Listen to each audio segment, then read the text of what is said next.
Welcome to Happy Death Day. You ever check your phone, and there's no notification, but you swear you heard it? Yeah, that's not magic. That's Pavlov. Before social media, before propaganda machines, before marketing psychology, there was one Russian scientist ringing a bell and making dogs drool, and accidentally teaching the world how to program human behavior. Born in 1849 in Russia, son of a priest, he was supposed to grow up, read scripture, live quiet. Instead, he said, "Nah, I want to figure out why bodies do what they do." So he pivots from theology to science. That's like switching from choir practice to cutting open dogs. Huge career change. He studies medicine, becomes obsessed with digestion. Not behavior, not psychology, digestion. My man really said, "I need to understand spit." And here's where it gets wild. He surgically installs tubes into dogs' salivary glands, so he can measure exactly how much they drool. Yes, this man built a drip counter for dog spit. Respectfully? That's commitment. One day he notices something strange. The dogs start drooling before the food even shows up. Not when they taste it, not when they smell it, when they hear the lab assistant's footsteps. Wait a minute. The dogs weren't reacting to food. They were reacting to expectation. So Pavlov says, "Hold up, let me test this." He rings a bell. Feeds them. Bell, food. Bell, food. Bell, food. Then one day, bell, no food. Dogs drool anyway. Boom. Classical conditioning. You don't need the reward, you just need the signal, and the brain fills in the rest. Let's fast forward. Notification sound. You look at your phone. That's a bell. Sale sign. You feel urgency. Bell. Political slogan. You feel rage. Bell. Your ex's name pops up on your screen. Emotional chaos. Bell. Pavlov didn't just train dogs. He discovered that behavior can be programmed. And once governments and advertisers realized that, oh, it was over. Now, here's the twist.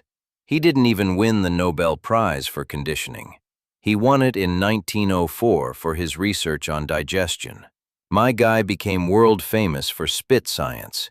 Imagine explaining that at Thanksgiving. So what do? I measure drool. Legend. Now let's talk rebel energy. When the Russian Revolution happens, the Soviet regime takes over. A lot of scientists fall in line. Pavlov? Not exactly. He openly criticized the Soviet government.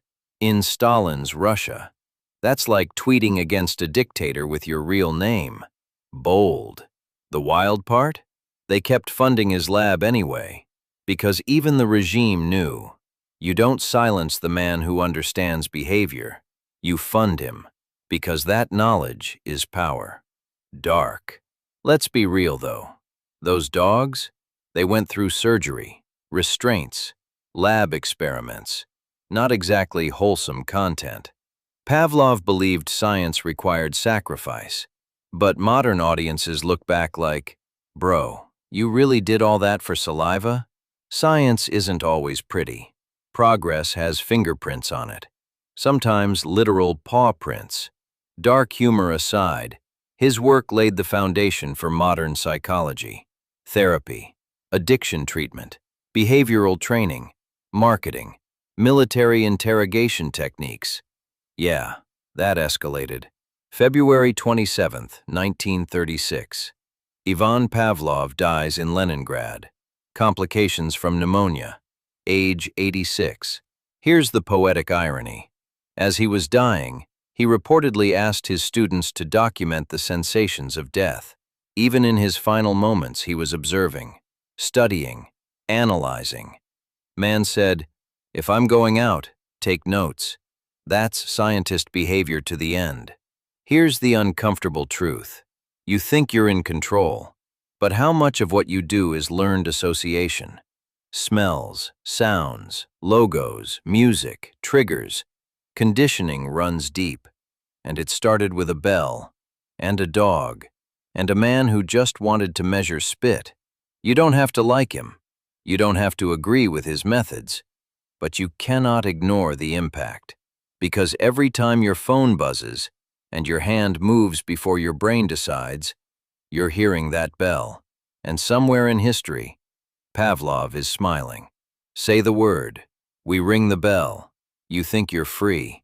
You think your choices are yours. But what if you're just responding to bells? A buzz, a logo, a voice, a memory. Ring, and you react. Ivan Pavlov didn't create mind control. He just proved how easy it is. The scary part? The bell doesn't even need food anymore. It just needs your attention. So next time your phone lights up, pause. Ask yourself, did you choose that? Or were you trained? Happy Death Day, February 27th, 1936. And the bell is still ringing. Subscribe for tomorrow's Death Day. And remember, death is guaranteed. History is optional.